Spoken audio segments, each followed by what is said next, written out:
Y los demás vamos a continuar ahora con Segunda de Tesalonicenses. Y le voy a pedir que nos pongamos en pie y vamos a leer el capítulo Segunda de Tesalonicenses. Segunda de Tesalonicenses, capítulo 1.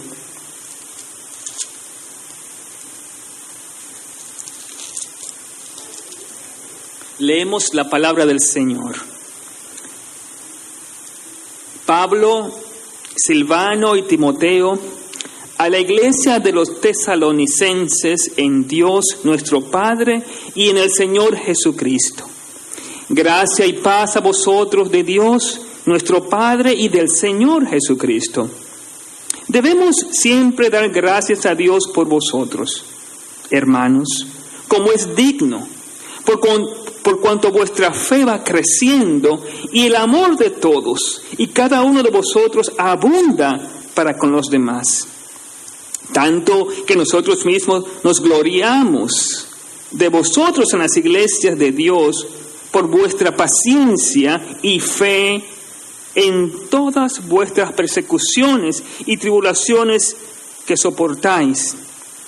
Esto es demostración del justo juicio de Dios, para que seáis tenidos por dignos del reino de Dios, por el cual asimismo padecéis.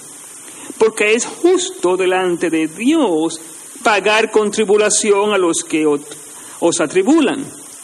Y a vosotros que sois atribulados, daros reposo con nosotros, cuando se manifieste el Señor Jesús desde el cielo con los ángeles de su poder, en llama de fuego para dar retribución a los que no conocieron a Dios ni obedecen al Evangelio de nuestro Señor Jesucristo, los cuales sufrirán pena de eterna perdición, excluidos de la presencia del Señor y de la gloria de su poder, cuando venga en aquel día para ser glorificado en sus santos y ser admirado en todos los que creyeron, por cuanto nuestro testimonio ha sido creído entre vosotros. Por lo cual, asimismo, oramos siempre por vosotros, para que nuestro Dios os tenga por dignos de ser de su llamamiento y cumpla todo propósito de bondad y toda obra de fe con su poder, para que el nombre de nuestro Señor Jesucristo sea glorificado en vosotros y vosotros en Él, por la gracia de nuestro Dios y del Señor Jesucristo.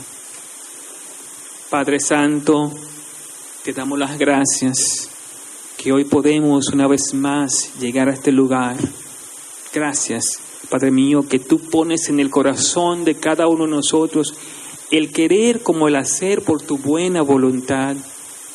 Y ahora, Padre, llegamos ante tu presencia para exponer las Escrituras, el mensaje glorioso de tu palabra.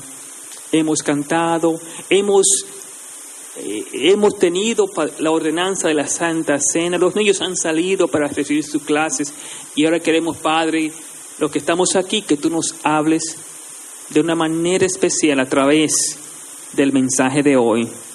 Padre, en tus manos ponemos todo esto en el nombre de Jesús. Amén. Pueden sentarse, mis hermanos, hermanas. Yo estaba leyendo hace unos meses atrás sobre una señora en Alberta que ella fue engañada con un romance en línea. Ella conoció a través de estas lugares, ¿verdad?, de la página web, encontró una persona y comenzó un romance y fue estafada por casi más de $500,000.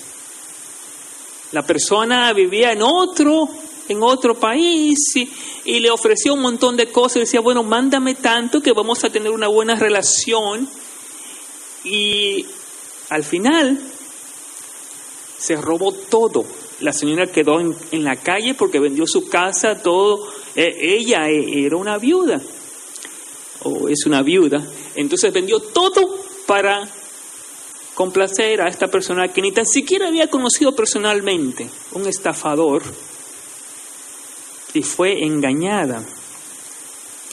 Pero es bien interesante que estos casos pasan muy a menudo.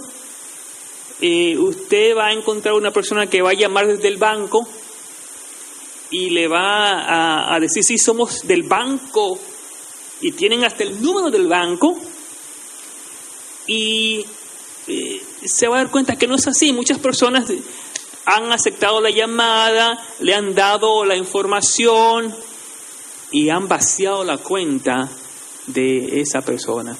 Y eso pasa mucho, especialmente con personas mayores de edad, y se han aprovechado con falsedad.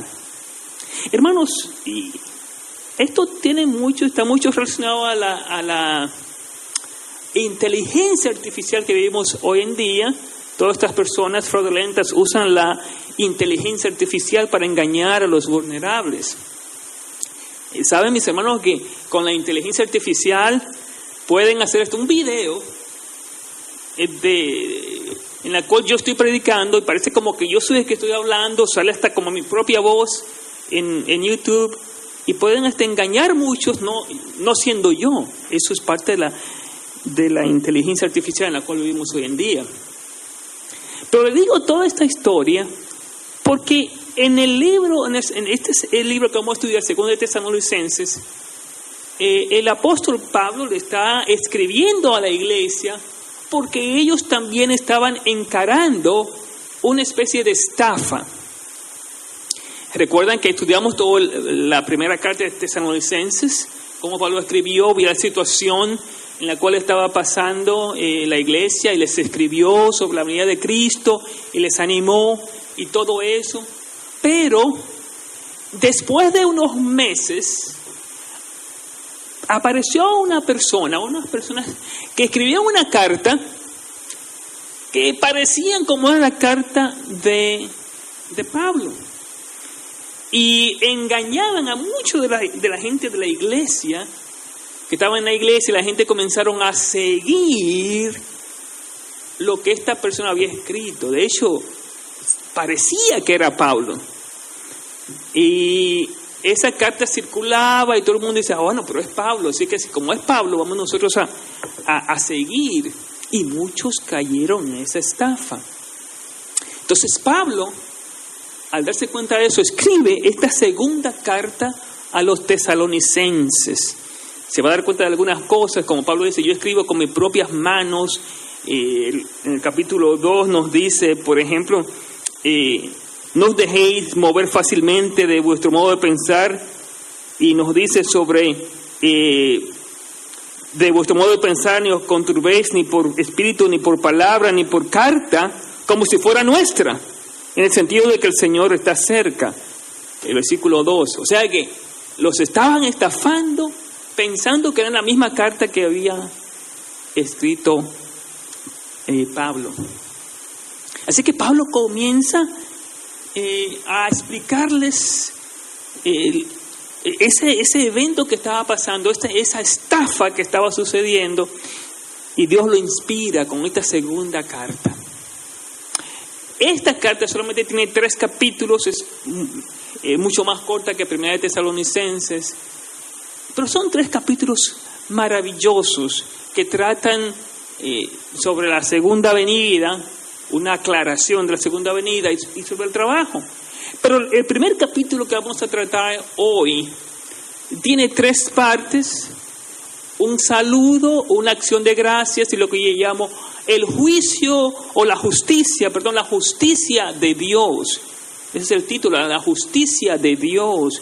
Y hoy vamos a hablar de eso, de la justicia de Dios y de esta primera parte que Pablo escribe a la iglesia de los tesalonicenses para contrarrestar ese engaño que estaba circulando en aquel tiempo. Ahora que mire estas 3 partes, como Pablo da un saludo a su iglesia, Pablo da gracias y Pablo habla sobre la justicia de Dios. Y vamos a comenzar con el saludo.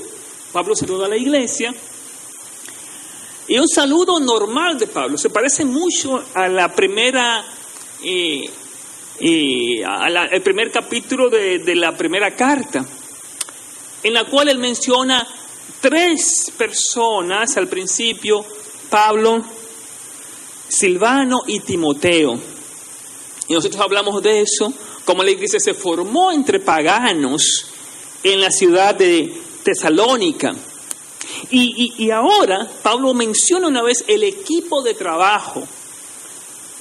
Y es bien interesante, mis hermanos, cuando Pablo menciona eso, porque si ustedes ven, las personas que estafan siempre tratan de hacerlo a escondidas. Y Pablo lo que hace es mencionar su equipo de trabajo, su equipo misionero.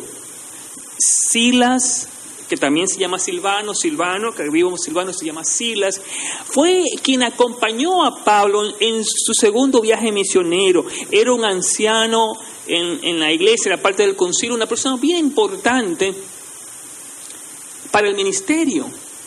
Y Pablo menciona a Silvano. Ustedes recuerdan, dice en la iglesia, ustedes recuerdan que está Silvano, aquel que ustedes conocen, que estuvo trabajando en la iglesia aquí. Pero también le menciona a Timoteo, un joven. Timoteo era un jovencito, y es bien interesante la vida de Timoteo porque la mamá de Timoteo era judía, su abuela también se convirtieron al cristianismo, pero su papá era pagano, era griego.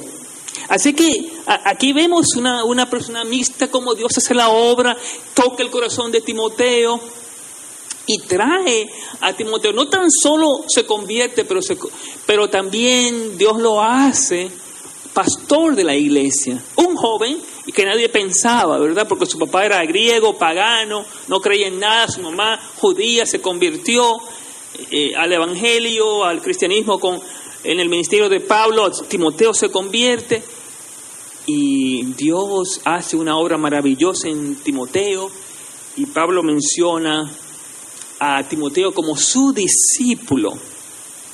Así que este saludo es tan especial porque menciona, yo diría, 2 generaciones o 3 generaciones: la generación de Pablo, la generación de Silvano, la generación de Timoteo. Hermanos, y eso es bien interesante. Nosotros vemos las iglesias, cómo Dios toca. Nosotros aquí hay diferentes generaciones. Estamos los que están en los 70, 80, los que están en los 60, los que están en los 50, los que están en los 30, 20. Yo veo todos aquí, increíble, ¿verdad? Cómo Dios nos llama de diferentes generaciones. Y Pablo menciona a estos tres personas para ver las diferentes generaciones, cómo Dios trabaja de una manera especial, trayendo el evangelio, formando su iglesia. Una forma de identificarse con la iglesia, un saludo especial. Pero ese saludo que Pablo da, lo dice, todo esto pasa porque Dios está obrando en su iglesia. Dios nos llamó a nosotros 3 para traerle el evangelio, porque Dios está allí. Por eso nos dice a la iglesia que está en Dios nuestro Padre, el Señor Jesucristo. O sea, Dios lo trae a través del Señor Jesucristo para formar su pueblo. Pero entonces le da el saludo de gracia y de paz. Y paz es el amor inmerecido de Dios, es el favor inmerecido de Dios, como hablábamos, y la paz, la tranquilidad del alma que tenemos cuando estamos con Jesucristo. Entonces Pablo le desea eso a su iglesia. Pero ahora viene la segunda parte, que es la acción de gracias. Y esta parte es lo que muchos de nosotros agradecemos también al Señor cuando vemos la fe de los cristianos, de los creyentes. Pablo dice que él da gracias a Dios, dice en el versículo 3, por los hermanos de Tesalónica. Recuerden que él escribió la primera carta, le estaba dando ánimo, ¿verdad? Para que tengan fe. Pero ahora en la segunda carta, él pudo ver esa fe y él dice que él da gracias a Dios por vuestra fe que va creciendo. Vuestra fe que va creciendo. Esta primera parte es tan importante Cuando usted puede ver que en la iglesia la fe va creciendo, uno se pone tan alegre cuando uno ve que personas que antes no creían en nada y el Señor les toca y está aquí con nosotros y creen. Hermanos, eso es algo maravilloso. Cada uno debe dar gracias. Muchos de ustedes hace varios años no pensaban estar en un templo, no pensaban estar en una iglesia. O muchos de ustedes que han estado llegando aquí, ustedes llegaron y dijeron, bueno, pero estoy aquí, nunca pensaba que iba a estar aquí. Y su fe sigue creciendo. Y Pablo da gracias por eso, por la fe de la iglesia de los tesalonicenses que sigue creciendo.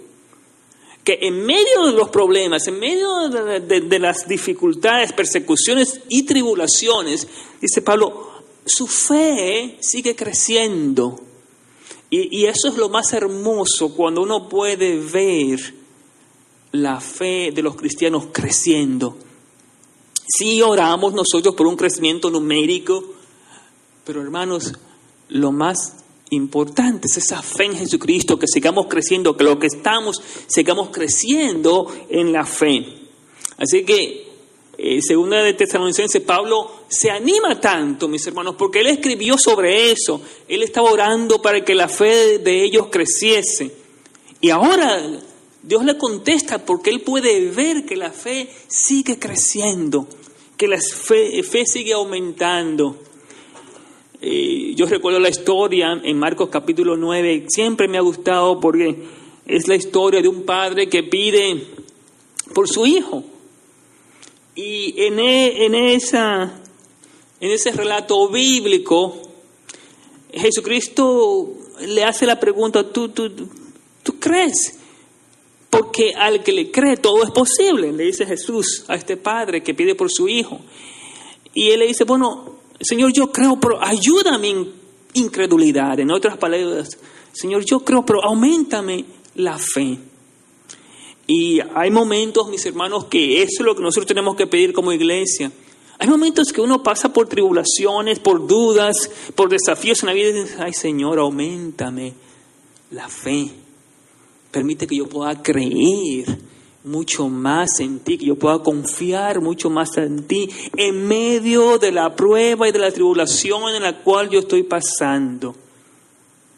Hermanos, yo puedo ver eso en muchos de ustedes que pasan por enfermedades y a través de la enfermedad la fe aumenta, la fe crece. Y usted se da cuenta que Dios siempre está con usted a pesar de la enfermedad, a pesar de la dolencia, a pesar inclusive de la muerte, de los problemas. Dios sigue aumentando su fe. Y eso es lo que Pablo ve en la iglesia. Su fe sigue aumentando, sigue creciendo. Pero una segunda cosa bien importante de la acción de gracias. En el mismo versículo 3 dice, y el amor de todos y cada uno de vosotros abunda para con los demás. O sea, que no tan solo la fe está creciendo, pero el amor está abundando. El amor está abundando, está rebosando, dice Pablo. O sea que los cristianos de la iglesia de Tesalónica no tan solo estaban creyendo y siguiendo adelante en medio de todo en fe en Jesucristo, pero ellos también tenían un amor y eso pues conmovía a Pablo, eso le daba tanta alegría a Pablo que le daba gracias al Señor por el amor que había abundantemente en la iglesia. Esto, mis hermanos, es tan maravilloso porque en este mundo tan malo que vivimos, ¿cuánto hace falta de un amor abundante?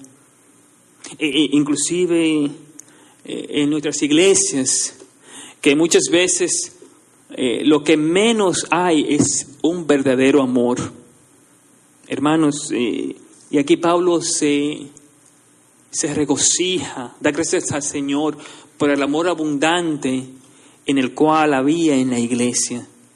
En la iglesia él sabía que había un amor genuino y que abundaba. Y que ese amor, mis hermanos, cuando nos amamos tanto abundantemente, es como algo que se riega. Y que ese amor toca a los demás. Es increíble cuando usted ama de esa manera, cuando su amor abunda. Primeramente, cuando su amor por Jesucristo abunda. Mi hermano, eso es tan maravilloso. Pero cuando ese amor también abunda entre los demás, la gente puede ver eso. La gente puede ver ese amor abundante que está en sus vidas. Y hermano, muchas gentes han llegado a conocer a Jesús solamente por la fe y el amor que han visto en los cristianos.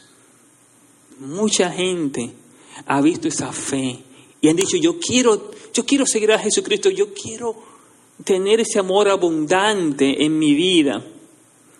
Cuando rebosamos de amor, mis hermanos, inclusive nuestros enemigos pueden ver eso.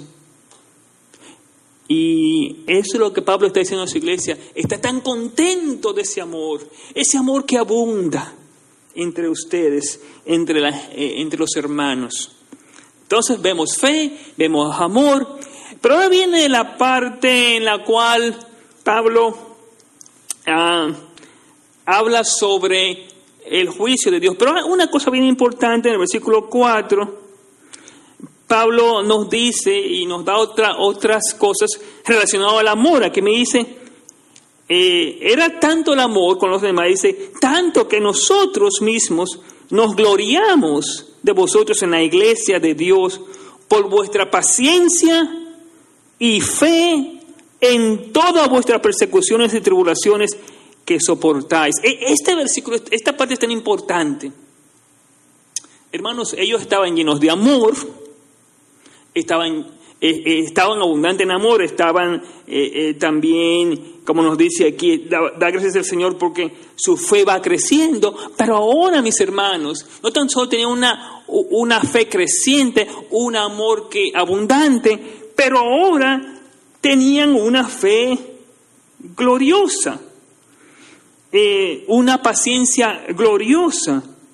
Eso es lo que dice el versículo 4, paciencia y fe en todas vuestras tribulaciones y persecuciones que soportáis. En persecuciones y en tribulaciones estaban ellos con paciencia soportando y estaban con una fe tan grande. Hermanos, cuando nosotros estamos pasando por tribulaciones o por persecuciones, porque las persecuciones, mis hermanos, es cuando alguien quiere pues destruirnos, nos persiguen y quieren destruir nuestra fe. Y aquí me dice que estaban gozando en paciencia, tenían una paciencia gloriosa. Y Pablo se alegraba por la paciencia que tenían los cristianos de Tesalónica. Tenían una paciencia en medio de esa persecución que estaban encarando. Y Pablo se gloriaba en Dios por esa paciencia y también por esa fe en medio de las persecuciones. Hermanos, siempre cuando estamos pasando, como les digo, persecuciones, cuando nos quieren atacar, nos quieren destruir, pero tribulaciones, el resultado de los problemas que estamos encarando. Por ejemplo, una tribulación es una enfermedad. Y Pablo se alegra que a través de que alguien lo estaba persiguiendo o la situación que estaban encarando de tribulación, ellos tenían paciencia y fe. Paciencia y fe. Mis hermanos, muchos de ustedes tienen que lidiar con enfermedades y no es fácil. No es fácil. Pero Pablo se gloría de que a pesar de esa tribulación, la iglesia tenía paciencia y esperaba en el Señor. Recuerden que en la ciudad de Tesalónica había mucha persecución y también tribulación porque le quitaban lo que tenían porque ellos eran cristianos, los abusaban porque ellos eran cristianos y no era fácil la vida. Pero lo que veía Pablo es que a pesar de todo eso, la fe de ellos crecía, el amor abundaba, su paciencia era gloriosa y su fe se desarrollaba en medio de esa situación. Entonces, cuando uno ve esas cosas, mis hermanos, uno dice, ay Señor, ayúdame a crecer en fe, a abundar en amor, a tener paciencia en medio de la persecución y de la tribulación que puedo encarar, porque tú estás conmigo. Y explica después, y ahora viene la parte, lo que yo llamo la justicia de Dios. Y desde el versículo 5 en adelante, hasta el versículo 10, Pablo habla sobre esa justicia de Dios, en la cual Dios mismo va a tomar venganza o hacer retribución con aquellos que nos persiguen, con aquellos que nos atribulan. Fíjese el versículo 6. Esto es demostración del justo juicio de Dios para que seáis tenidos por dignos del reino de Dios, por el cual asimismo padecéis. O sea, por el sufrimiento que estaban padeciendo por el reino de Dios, Pablo dice, bueno, es la demostración del juicio de Dios para que sean dignos de ese reino.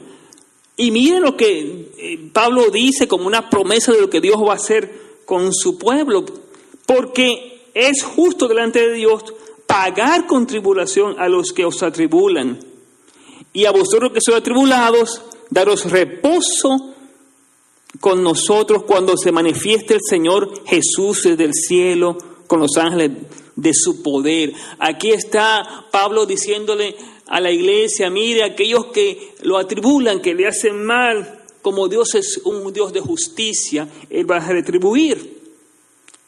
Él va a pagar a aquellos que lo han atribulado, lo han perseguido. Y nos dice aquí que a vosotros os dará reposo cuando llegue ese día maravilloso del Señor. El versículo 8, en llama de fuego para dar retribución a los que no conocieron a Dios ni obedecen al Evangelio de nuestro Señor Jesucristo, los cuales sufrirán pena de eterna perdición, excluidos de la presencia del Señor y de la gloria de su poder.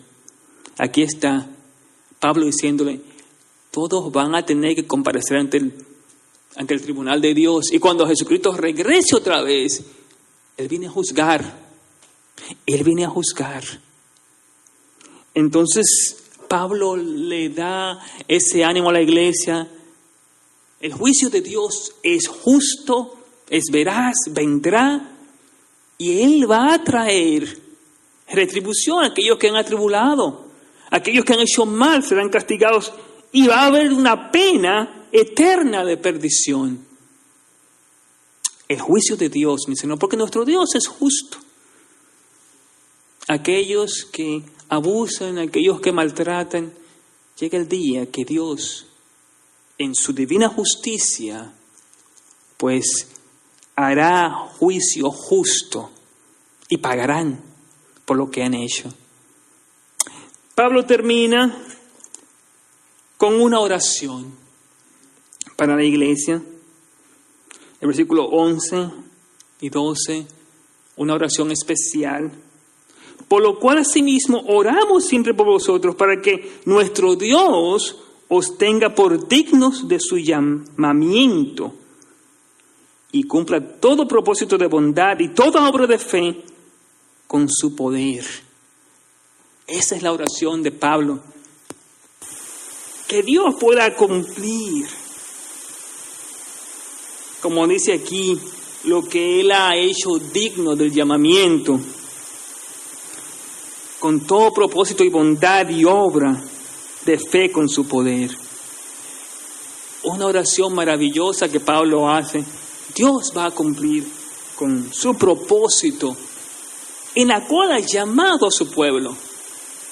Dios cumplirá.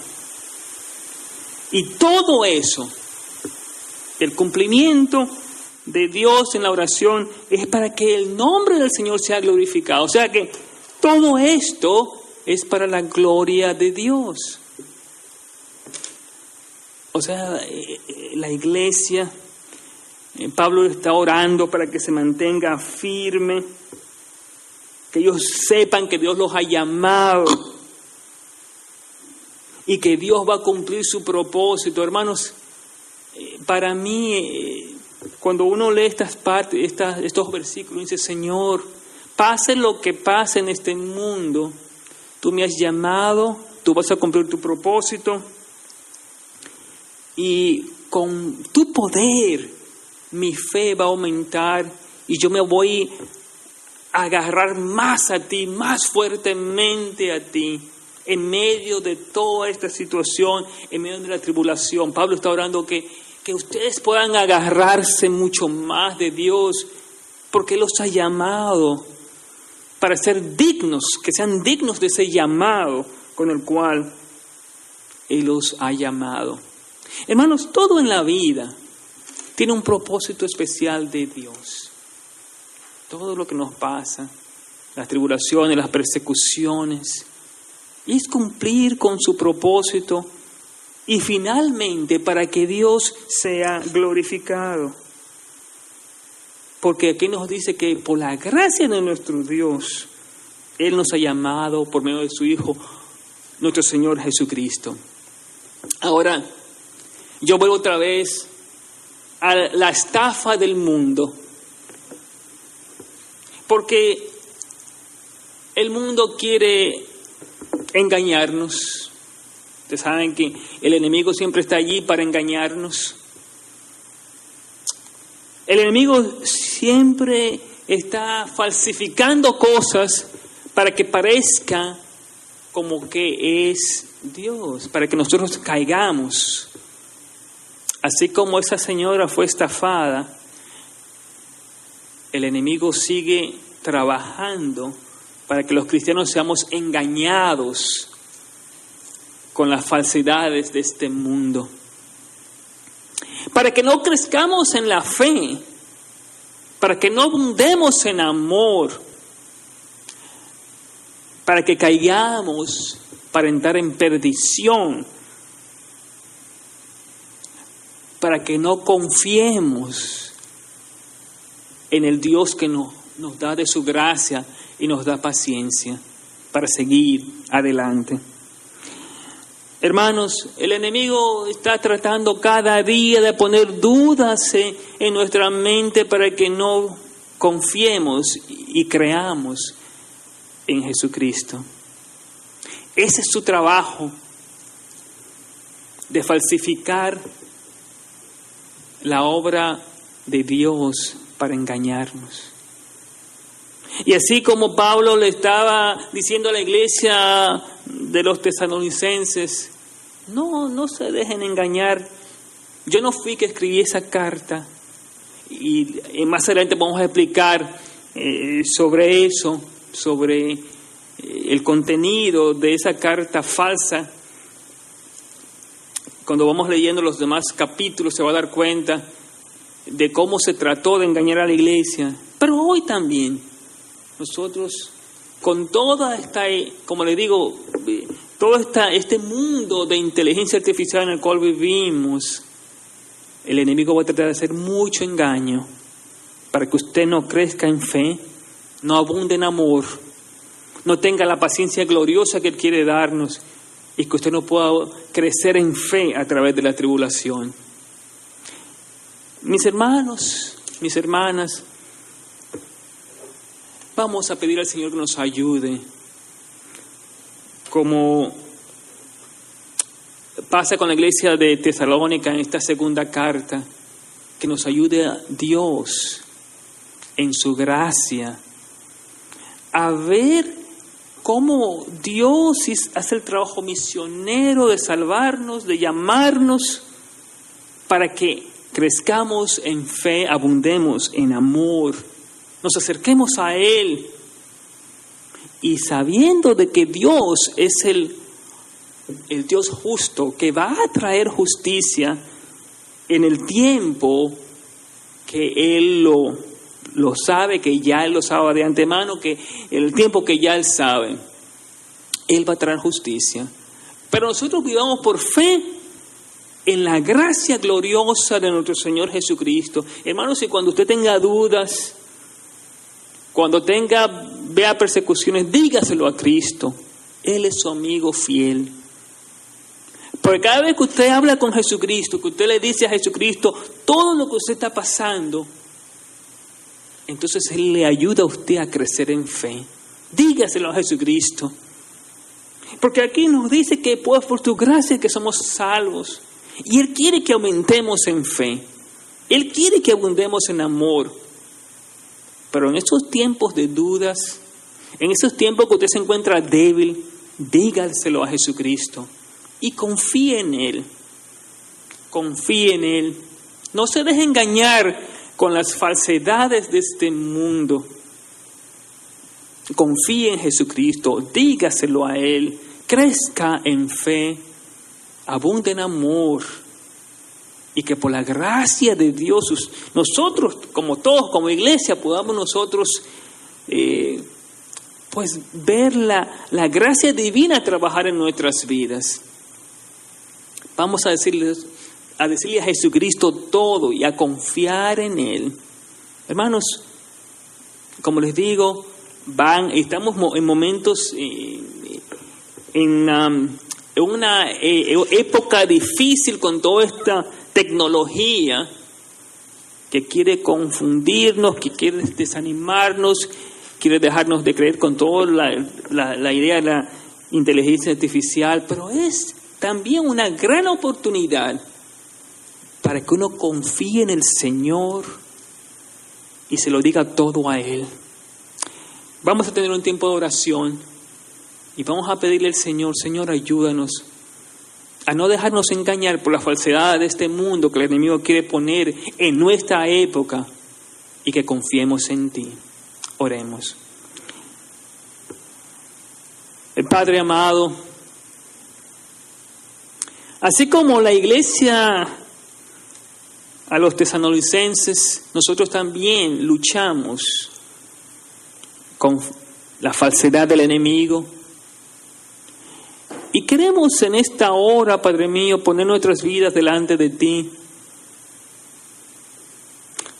con todos estos engaños que el enemigo quiere traer, que podamos crecer en fe, Padre Santo. Oh Señor, quiero orar en medio de las tribulaciones que estamos experimentando, que tú nos aumentes la fe, Padre Santo. Tú sabes la tribulación que hoy estamos pasando. Tú conoces, Padre Santo, las persecuciones, ya bien sea en el trabajo, por familiares o por amigos. Oh Padre mío, permite que podamos confiar en ti y dejar que tú como juez justo hagas justicia. No tan solo ahora, pero también cuando tú regreses, Padre mío. Te lo rogamos en el dulce nombre de Jesús. Amén.